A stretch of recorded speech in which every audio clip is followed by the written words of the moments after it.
اور اس وقت کو یاد کرو جب لقمان نے اپنے بیٹے کو نصیحت کرتے ہوئے کہا کہ بیٹا اللہ کے ساتھ شرک نہ کرنا، شرک تو بڑا بھاری ظلم ہے، اور ہم نے انسان کو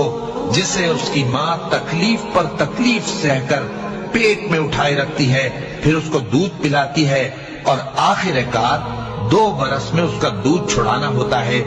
میں نے تاکید کی ہے کہ میرا بھی شکر کرتا رہے اور اپنے ماں باپ کا بھی، کہ تم کو میری ہی طرف لوٹ کر آنا ہے۔ اور اگر وہ دونوں تجھ پر زور ڈالیں کہ تم میرے ساتھ کسی ایسی چیز کو شریک کرے جس کا تجھے کچھ بھی علم نہیں، تو ان کا کہا نہ ماننا، ہاں دنیا کے کاموں میں ان کا اچھی طرح ساتھ دینا، اور جو شخص میری طرف رجوع لائے اس کے راستے پر چلنا،